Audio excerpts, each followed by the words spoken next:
Hey guys, are you ready for it? Today is January 12th, 2026. Happy New Year. 7:34 a.m. Central Time. So this video is going to be opinion as well as factual. If you've been following me for years, you may hear some repeat stuff because of my service. I have gone over Iran a lot. I've mentioned how Hezbollah's been part of Venezuela's government and been controlling them for a while. And now all that stuff's coming out in the news. So like I always said, take it with a grain of salt. Well, now you don't have to because it's in the news. But so you may hear some repeat information here. But the point is, Trump's recent actions regarding Venezuela and now his actions threatening Iran, okay, is what this video is about. This whole situation to me is very odd. Very odd. I'm going to start off with this. Venezuela. When we were blowing up the narcotic boats, whatever they called them, narco boats, I was like, okay, whatever. Who cares? Like, I mean, they weren't doing anything illegal. Literally, they weren't. They were blowing them up. Hopefully, they were the correct targets. I mean, that would be a problem if they weren't the correct targets.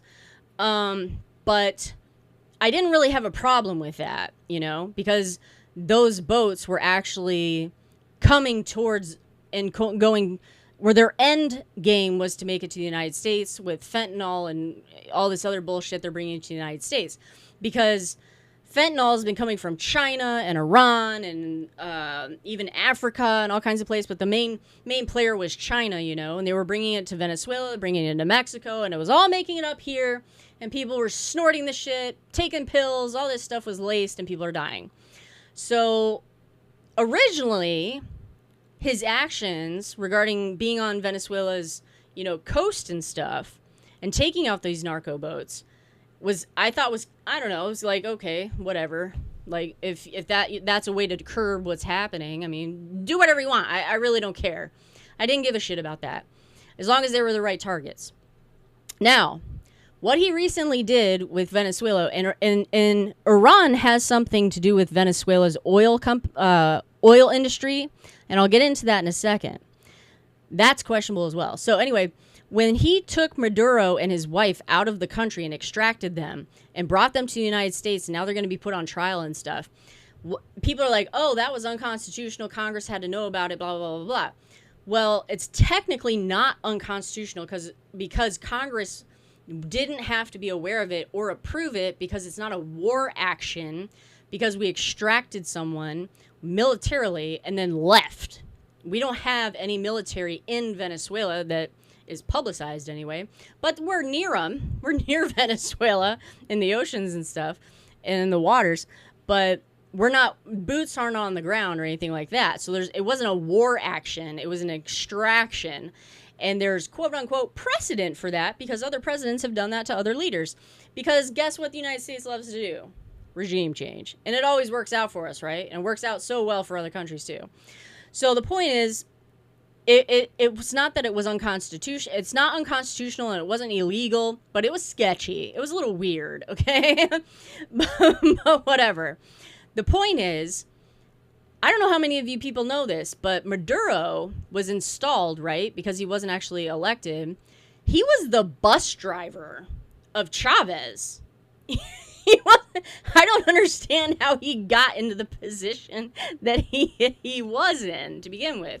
But apparently his wife, okay, and the VP who is now sworn in Venezuela to take over for Maduro were actually more of the brains of this operation of weapons and drugs and all kinds of stuff that's going on there. So Maduro was more of like it was like telephone.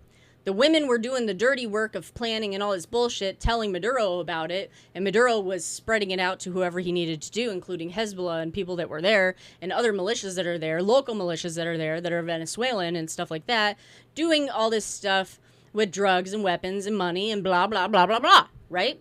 Because just like in the Middle East, and a lot of places, even here in the United States, if we get a female president, I really think it's going to be very difficult for her to be not recognized, to be taken serious and respected in many, many countries because of how many, many countries don't look at women as being authority figures. And that's the same way as it is in Venezuela. So if anything, he was just, disseminating what these women were doing.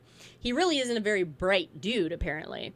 So, and I'll say this too, and this is totally off topic. If we get a gay president, male or female, that's going to be a serious problem for a lot of countries. I don't know how that will go down either.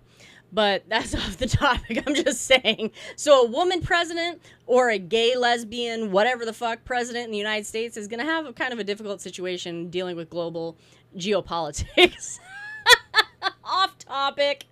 Anyway, so they took out Maduro and his wife. Okay, fine. It seems like this was not a full circle thought, is what it is to me, that the Trump administration has done here. Because the VP has now been sworn in.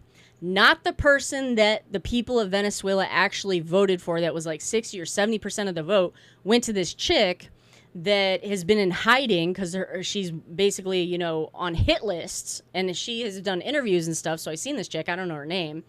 But she wasn't installed in there and actually being the legitimate governing governing body once Maduro left. No, Maduro's regime is still in power. It's just his VP's in power. And his VP sounds like exactly like I said, it was the brains of operations of stuff. So it sounds like she's going to be worse than fucking Maduro, who was the damn bus driver for Chavez. So it's really dumb.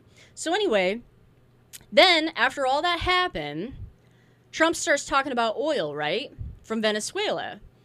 And it's like, well, hang on a second. Why? I don't even understand why we are dealing with Venezuela to the degree we are. I really don't. Besides the narcotics, fentanyl, all the bullshit that they're responsible for coming to the United States and dealing with other countries, bringing it to Venezuela and Venezuela bringing it up to us and blah, blah, blah, blah, blah. I don't understand why Trump is literally bullying Venezuela to get oil, to get into their oil industry. We confiscated a fucking tanker full of oil, and apparently we are confiscating some of their reserves, barrel reserves, that, by the way, the numbers of how much they have in reserve have fluctuated dramatically throughout the news. So I don't even know what's true. It's like I've heard they have billions in their supply of reserves, and then I've heard they've had millions of barrels. So I don't know what they have in reserve. I really don't. So, but somehow we've taken some of that too. And I guarantee this VP is not agreeing to this shit. And if this is all backdoor deals, it's kind of fucking weird because of how the VP responded to the United States when she was sworn in. She basically said, she said in a very politically passive aggressive but stern way that she's willing to talk to Trump, but basically, like, in the same sense, in the same sentence even, don't fuck with us either kind of thing too. So I can't imagine he's making some deal with this VP to take all this oil and all this stuff, and they seize the oil tanker, so it's not like that was a deal behind any closed doors. And then Trump has this round table with all these oil executives here in the United States, which was hilarious because I can't remember if it's Chevron or Exxon. Someone will have to correct me. One of those companies is currently in Venezuela and has been in Venezuela for years. And they have their infrastructure there and stuff, but they seriously need to put money towards it because a lot of it's real crap. But they've been in Venezuela and operating in Venezuela for a very long time, Chevron or Exxon or whatever the fuck. But no other U.S. company is down in Venezuela. So he has this round table of all these executives, and I would have seriously sat at that table, and as soon as I was addressed by Trump, I'd be like, sir, I have no interest to invest anything, any infrastructure, money, or otherwise, in the country of Venezuela. But I appreciate you having me here at the White House. And that's basically kind of what ended up happening with that. With that roundtable, because it's retarded and stupid and ignorant to think that any oil executive would ever want to put infrastructure, billions of dollars of infrastructure, and doing startups and stuff in Venezuela's oil industry because of two reasons. You never know what this VP is going to do currently, for one, but you don't know what is going to be the future government of Venezuela. They may not want that company there. We don't know who the president of the United States is going to be in 2028. Could be a Democrat or Republican, and we all know how Democrats feel about fossil fuels. They could absolutely force those companies to get out of Venezuela by sanctioning Venezuela oil industry, which would affect the United States companies that are there functioning under the oil industry, effectively making them bankrupt. So it's like, it would be a huge, terrible gamble for any oil industry company, that is here in the United States that is not in Venezuela to invest shit in Venezuela. Not to mention the oil in Venezuela is dirty as fuck. It is thick. It is as like mud. It has to go through so much refineries to such a degree that other oil doesn't have to do. So it's like so fucking dirty that these companies would have to invest even more money into these refineries to refine it better to be usable. And why we've been buying oil from Venezuela to begin with for over the years, I don't even understand. But whatever. Beside the point. If Trump thinks he's going to get people to invest, that these oil industries invest in Venezuela, it's highly unlikely. And if he does get them to invest, I'll be shocked. Very shocked. So that's kind of like this whole situation was not a full circle thought. And then all of a sudden they're talking about, rare earth minerals that Venezuela has. And, because we're trying to get away from China, dependent on China and stuff. I don't know what the hell Venezuela has as far as rare earth minerals. I haven't been following this hardcore by any means. But it's like, who's making these deals with Trump? This VP, unless it's all behind closed doors, this VP basically very passive-aggressively told Trump to go fuck off. So it's like Trump's bullying Venezuela, and what leverage he has on Venezuela is very little at this point, unless there's something going on that we're all publicly unaware of, which is a very high possibility. I mean, it's like, I don't even understand why we're in Venezuela. I really don't. Yes, they have a huge oil reserves and the opportunity to drill and stuff like that. But if you don't get the companies to do it, that's useless.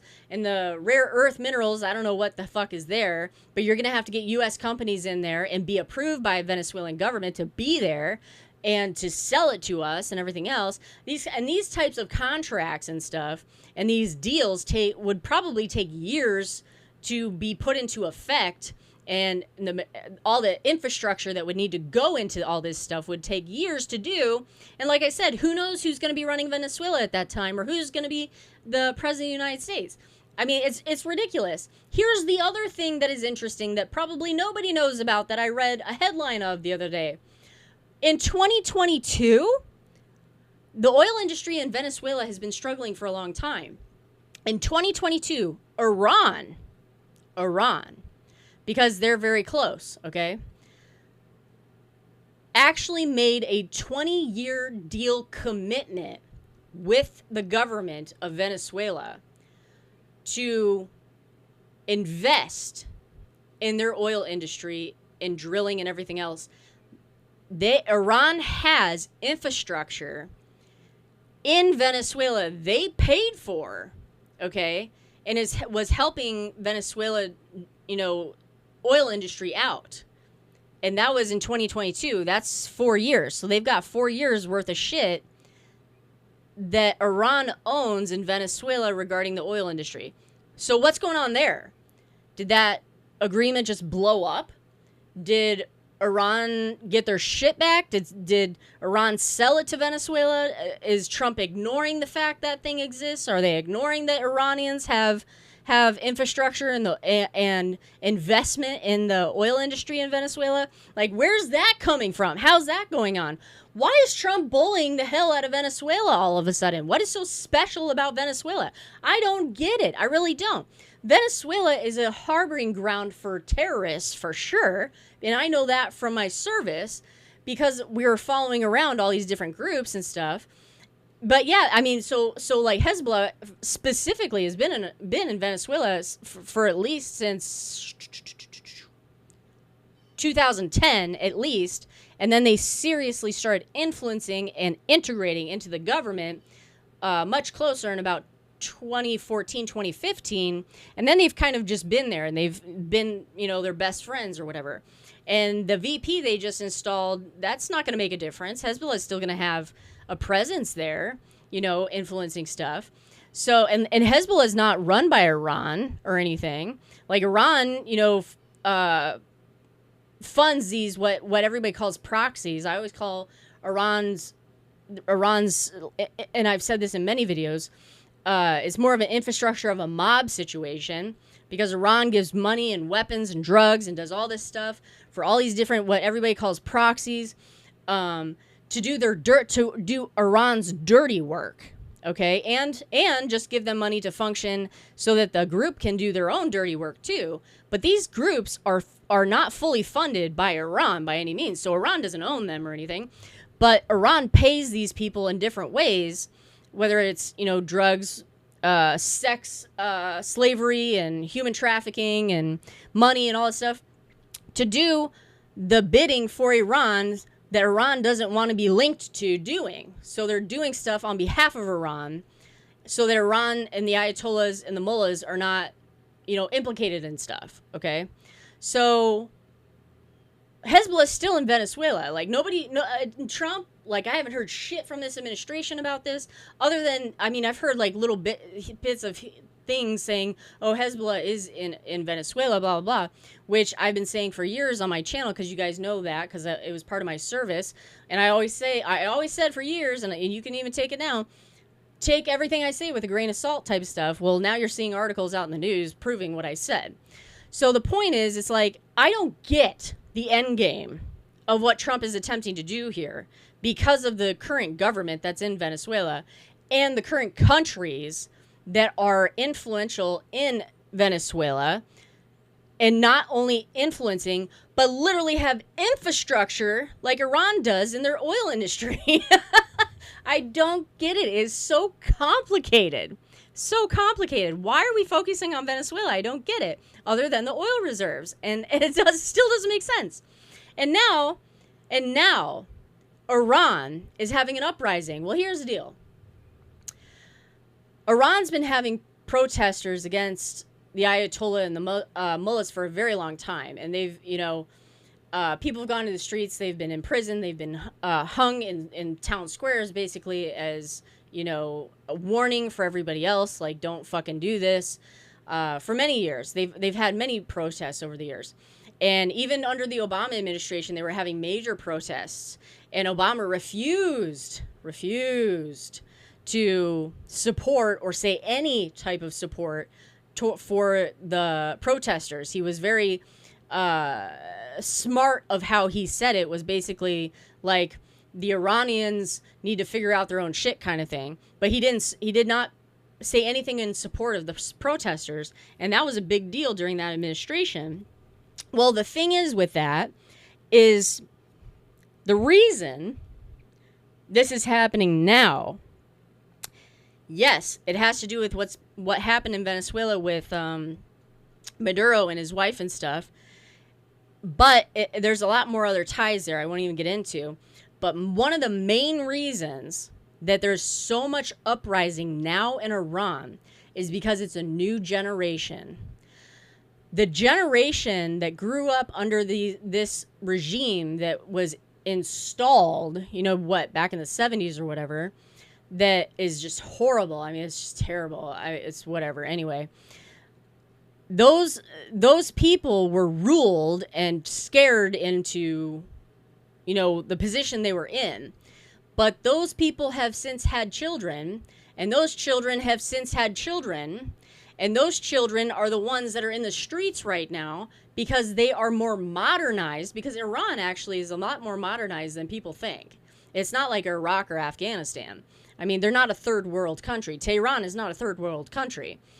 They're a lot more modernized because they're on the internet and stuff, and they've learned a lot of things. And the women in Iran are pushing back against all the laws that are against women in that country. And then when Iran killed that influential person, that influential woman, I think she was a singer or something, and killed her for not wearing, what was it, her whatever garb she was supposed to be wearing, and they killed her for it, that caused a huge uprising within that generation within Iran and started protests too. And so the mullahs and the Ayatollah and the president and everybody over there is making very terrible decisions over the last decade, I would say mostly, regarding their people and how they're trying to control them, because they're trying to control people they can't control, because these people are a lot more, they're a lot stronger, they're a lot more educated, they're a lot more worldly, they've traveled around the world, they have access to stuff we have here, like as far as like social media and stuff like that. It's a whole new generation that's in Iran right now. You're not seeing the older generation in these protests right now. You're not seeing that. You're seeing younger people in these protests right now.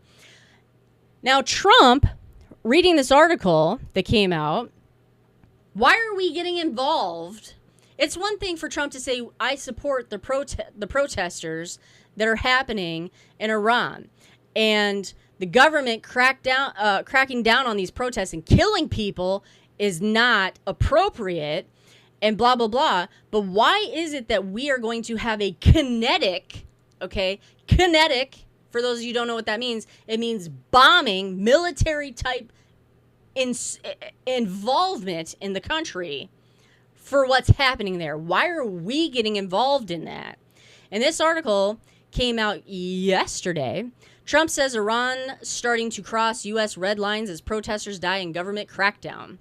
And then it says President warns of very strong options as activists claim at least 544 killed in nationwide demonstrations. Well, here's the deal. I'm going to read you this article. Anyway, okay, I'll just read you the article. It says President Trump said, I won't read all of it, but said Sunday that Iran is starting to cross U.S. red lines, citing reports of civilians and warning that any attack on American interests, which was very vague, would be met with overwhelming force as the administration weighs what he is calling a, quote, very strong options. Trump spoke to reporters aboard Air Force One while traveling from Palm Beach, Florida, back to Washington, D.C. after being asked whether Iran had crossed a threshold that would trigger a response. And he said, and I quote, "They're starting to, it looks like, and there seems to be some people killed that aren't supposed to be killed." Whatever that's supposed to mean. "These are violent. If you call them leaders, I don't know if they're leaders or if they just rule through violence, and we're looking at some very strong options. We'll make a determination." To me, like, that entire paragraph, if you want to call it that, almost made no fucking sense. It was so generic and odd. Like, what people are being killed that aren't supposed to be killed, other than civilians and stuff? Obviously, like, protesters aren't supposed to be killed, but it sounds like he's talking about someone specific or a group of people specific. And it says some protesters were killed in a stampede while others were shot. Trump later said, adding that he received hourly briefings and was deciding based on ongoing reports. The comments came just days after Trump warned the U.S. would respond forcefully if the Iranian regime escalates its crackdown. Quote, "Iran's in big trouble. It looks to me that the people are taking over certain cities that nobody thought were possible just a few weeks ago. We're watching the situation very carefully." And then it says, Trump added, "We'll be hitting them very hard where it hurts. And that doesn't mean boots on the ground, but it means hitting them very, very hard where it hurts." What does that mean exactly? Other than military kinetic force? I really don't understand. Putting any type of sanctions on Iran, is not going to make much of a difference here. And I got news for you, people. Not everybody that's in these protests, okay, it's just like here in the United States, not everybody in these protests are Iranians.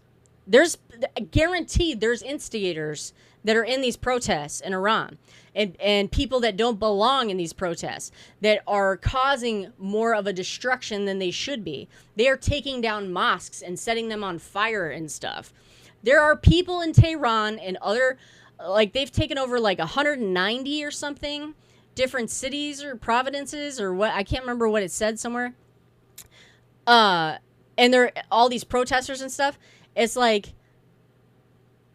I'm sorry, there aren't enough people in that generation to be doing all of this on their own. Something sparked this. Someone's helping pay for this.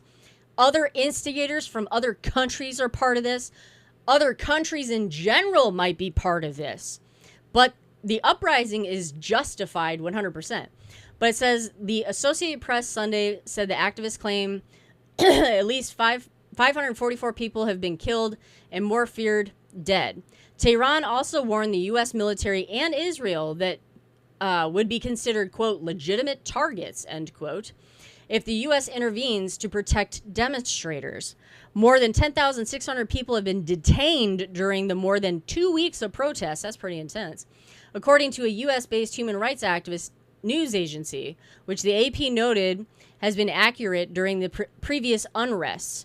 The group said 496 of those were killed were protesters and 48 were members of the security forces. And then it also says authorities also imposed a sweeping internet blackout this week, largely cutting Iran off from the outside world as the anti-regime protests spread and the officials escalate threats of harsh punishment. Well, here's the deal with the whole internet situation.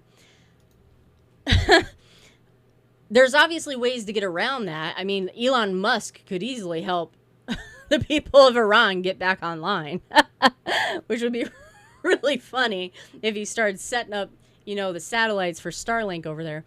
But the point is, Iran itself, the government, relies on the internet too for a lot of things that they do with transactions and stuff, many illegal transactions. And if they're blackouting the internet, it's not as simple as it would be here. Like, you're taking down a certain portion of, like here in Missouri, it's not Ameren, it's not Charter either. Spectrum, it's called Spectrum. They're not taking down Spectrum here in Missouri, and they are Missouri and Illinois and stuff like different service kind of thing. But, over in Colorado, they still have internet access because they're not part of Spectrum. It's not like that.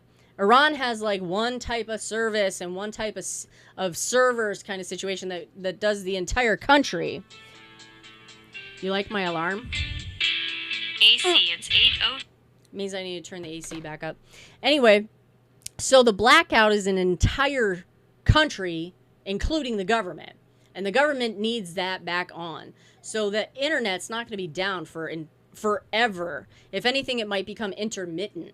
Because Iranian government will lose probably billions, I'd say millions for sure, but billions of dollars if they don't turn it back on for themselves, period. So like I said, it could become intermittent. But beside the point, why are we threatening Iran with kinetic threats during their country's uprising, which basically will turn into a civil war situation unless the protesters are able to overtake the government and literally assassinate these people and just take them out, the Ayatollah and everybody. Why are we getting involved? Why are we getting involved in the Iranian uprising and revolution? Okay? I don't get it. The United States government has always been getting involved in other countries' bullshit and taking out leaders and militarily killing them or extracting them, and then we're installing, most of the time we're the ones influencing who gets installed and doing regime change, and it never turns out well and all this stuff. So it's like we're trying to regime change Venezuela, and we're trying to help the protesters or something in order to have them do their revolution and have them do it. Or are we attempting to try and install someone in Iran too? I don't understand what Trump's doing here. this administration has gone a little bit off the rails here. And I think it's because Trump has an end game somewhere, and I don't see it at all. But I mean, he's a smart dude. Something's going on. He's getting information somewhere from the IC or, the intelligence community somewhere. He's got a plan somehow, but I don't see the goddamn plan at all. I don't see the whole circle of thought process that is happening here. I just see a huge problem for the United States getting involved in shit we shouldn't be getting involved in. And if anybody's going to get involved with the Iranian revolution and the protesters and stuff, yeah, let fucking Israel deal with it. They're over there. That's their neighborhood. Why are we getting involved in it? Because people are dying? People are dying in China, too. China fucking takes Uyghurs and Christians and Muslims and all kinds of stuff, fucking kill them all day long. Fucking North Korea starves and kills their people. We're not doing anything with those people because what? We don't have vested interest in there, right? That's why we're not doing anything about it. Well, I don't see a huge vested interest in Iran either. The Venezuelan whole oil industry and rare earth minerals, I guess that's an interest of ours, but we're bullying them in order to get it, it sounds like. But Iran's really doesn't have anything that the United States wants, that I'm aware of anyway. I don't get it. I don't understand what Trump is doing, other than the fact he knows he is not going to have another term, so he's doing what he wants to do because he can kind of get away with it, kind of thing. Not legally get away with it or get around Congress or anything. I'm not trying to say that, or trying to get around the Constitution. I'm just saying he's doing it because he's not going to be getting reelected. So he's not having to campaign and try and get people to get behind him or anything. He's doing it because he sees an end game somewhere. What is the end game, people? What is the end game here? Especially in Iran. Please tell me what the fuck the end game is. How are we bullying and controlling Venezuela, especially with the current VP that has been installed there, unless that person gets assassinated? And even if they do, the person who actually got voted in, the chick that's been in hiding, sure as hell isn't going to be sworn in, because there's a huge government behind this VP and that was behind Maduro that is still there. Unless everybody gets assassinated and blown up all at one time. I mean, it's going to take a very long time for Venezuela's government to change over to something normal. I don't get it. I don't get what is happening here. Why are we getting involved in these two countries? Please, somebody tell me. I just feel confused and like there's so many countries involved inside these two countries too. On top of it, China, Russia, North Korea, even the Saudis are involved in Venezuela a little bit. I won't go there, but I mean, there's other countries that are integrated into Iran and Venezuela, period. Libya, Syria, Jordan even. It's like other countries are involved in these countries too. They all have different contracts and agreements too, just like the 2022 Iran agreement in Venezuela regarding their oil industry. Are they all blowing up? What are these other leaders saying? What are they doing behind closed doors? Like, are they going to be pissed off at Trump? Are they going to be making deals with Trump? If Trump decides to, take over the country, like apparently we're running Venezuela according to Trump and Miller, who came out in front of the press when someone asked him, who's running Venezuela right now? And he's like, the United States. Next question. Why are we running Venezuela? How are we? Not why, but how are we running Venezuela right now? They have a government that is there. They have a VP that was sworn in. What does that even mean? What the fuck does that even mean that we are running Venezuela? I do not follow the news quite as closely as I used to, but I mean, what am I missing here? These decisions seem very fucking odd. That's all I have to say. Anyway, I have spoken for 35 minutes. This is Are You Ready For It? Take care, guys. Have a great day.